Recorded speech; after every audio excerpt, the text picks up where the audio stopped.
Welcome back to this episode of Your Five-Letter Word. Today, I'm going to cover the three fundamentals of good public speaking or good communication, if we want to go there. Essentially, let's get into the three ways that you can improve the way that you speak so that other people enjoy listening to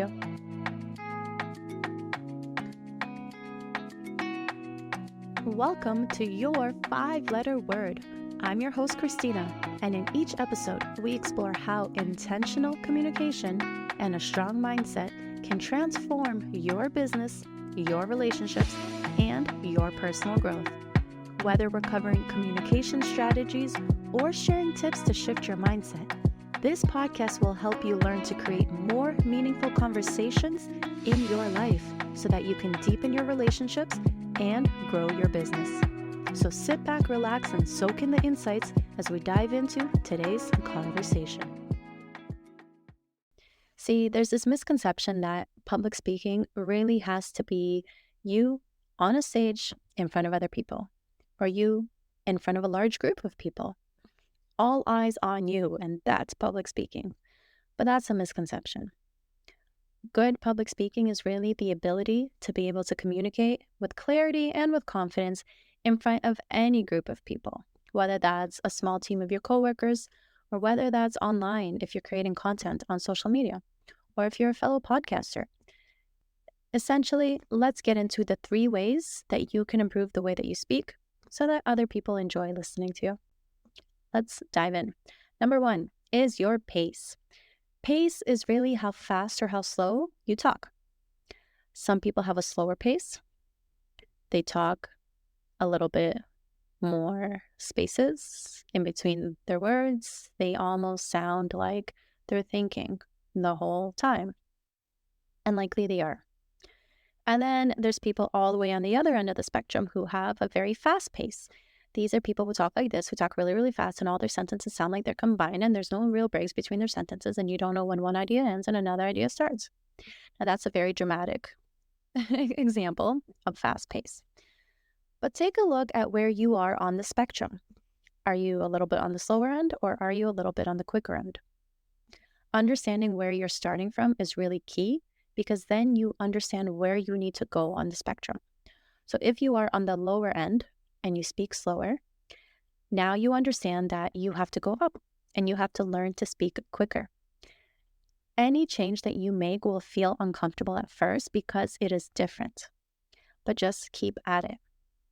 If you really want to get better at the way that you speak, learn to incorporate different types of pace into your message. So that's where you learn to slow down when you're emphasizing a point, and then pick up the pace and talk a little bit faster when you're excited, when you want to emphasize something else that's, more exciting, better. A different part that's maybe not as relevant as the part where you slow down and really make your point. Okay, so that's pace. How fast, how slow, everything in between, and really the ability to use both, going fast and going slow to your advantage. Okay. Number two is your volume. If you want to speak better, if you want to sound more confident, if you just want to be perceived as being more confident, you need to up your volume. And again, this is going to feel uncomfortable at first. For many people, it feels like they're screaming. If you're used to talking like this, and then all of a sudden you're talking like this, you feel like you're yelling. But put your own perspective aside. Look at the way that people respond to you when you speak. If you tend to be quieter, if you tend to speak with a lower volume, maybe people are talking over you. Maybe people are overlooking your point. Maybe people are ignoring you because they quite literally don't hear you. And then look at examples of people who tend to speak louder than you do. How are they perceived? If all things were equal between you and them, but they were just simply speaking louder, what effect would that have on the other people around you? Right? Start to notice these things, because in most cases, people who speak louder are perceived as being more confident simply because they're taking up that space with their volume, with their speech. Okay? So now that you understand pace and you understand volume, now you can start building them, like Lego building blocks, stacking them on top of each other to really start improving the way that you communicate. Not only are you playing around with how fast and slow you're talking, but now you're getting to the point where you can add emphasis by increasing your volume or add emphasis by decreasing your volume, depending on the point that you want to make. Right? So in action, this might look like speaking a little bit slower and quieter to emphasize something meaningful, and then speeding up and speaking a little bit louder to get through some other information and some main points, and then really emphasizing loudly a dramatic point before you slow down and get quiet and maybe tone it back. Okay? Building blocks of your communication habits. But again, the trick is really becoming aware of where you are on the spectrum of each. Okay? So then building block number 3 is your tone. Tone often gets confused with volume. And really, the difference is your tone is the emotion that your voice is conveying. So think back to when you were a child and your mom or dad called your name. You immediately knew what mood they were in. So why? You were not a mind reader. You were picking up on their tone of voice, right? It's the emotion that your voice is carrying. Have you ever had an instance where you were upset by something and then you had to talk to someone completely unrelated, a third party who had nothing to do with it, but they could tell you were taking your anger out on them because your tone was angry, because that's the emotion that was coming through? Understanding this means you have to be mindful of how you sound when you speak. This is one of the biggest reasons for miscommunication. Your words may be saying one thing, but the tone in which you say them has a completely different meaning. And in most cases, people will pick up on what they're hearing and how it's making them feel rather than what is being said. So let me give you an example. Imagine you have to talk to your coworker and you want to ask them about a project. If you say in an angry tone of voice, like, how's the project going? They might be like, whoa, why are you mad at me? Like, they'll get all defensive instantly based on what you said, based on how you said it, sorry. Versus if you were to say it in a softer tone of like, hey, how's the project going? Then all of a sudden you sound shy and timid. And they might think, oh, is something wrong? Am I doing something wrong with the project that I'm not aware of that you heard and now you're coming at me and asking me in a way that makes me feel like I did something wrong? Your tone of voice implied that, right? Versus, how's the project going? How's the project going? How's the project going? Different tone. But just like these Lego building blocks, they all incorporate into each other. It's very hard to communicate with each of these pieces being separate, right? So when you're starting out, pick one that you are working on. The others will naturally follow. And the better that you get at one, the more you'll start to notice the others being incorporated. And that's when you can start to build and tweak those as well. Your tone, again, it naturally comes through based on the emotional state that you're in. So before you go ahead and initiate a conversation, take a moment and check in with yourself. How am I feeling right now? Because that's how I'm going to sound. And it's that self-awareness and that mindfulness that then gives you the power and the position to be able to change accordingly. Okay, but it starts with that self-awareness, and it starts with intentionally working on each of these building blocks separately so that they can improve together. Okay, so now that you understand the 3 fundamentals of good communication and good speaking, now you can start to work on them in tandem, starting with your pace, adding in your volume, and then your tone. Or you might start with your tone and just really get good at speaking in a way that conveys the emotion you want the other person to feel. If you want the other person to feel like you are caring and you're asking a question from a place of caring about them, work on putting yourself in that emotional state of, okay, I care, and let me demonstrate that with the way that I talk and not necessarily the exact words I'm saying. Okay? Pick one, start there, and they will all build and grow in tandem. Now, before we wrap up, my 5-letter word for you today is build. Again, build. Start with one. That's all you need. It's like a domino effect that will occur. Once you start tipping one over, it will naturally translate into improvement in the other areas, especially the more aware that you become of what is happening. Once you understand your pace, then all of a sudden you're naturally adding in different volume.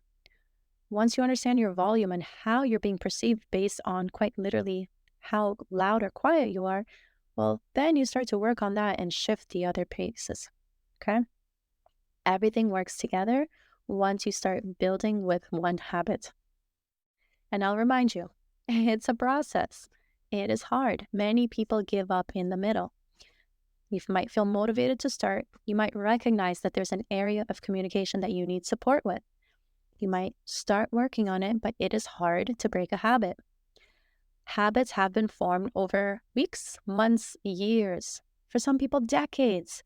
So give yourself some grace and understand that when you are in the process of breaking a habit while you're building a new one, it is a process. It will not happen overnight. And when it doesn't happen overnight, don't give up. Give yourself the opportunity to truly transform the way that you communicate with others by giving yourself the time to practice, to process, and to change. Okay?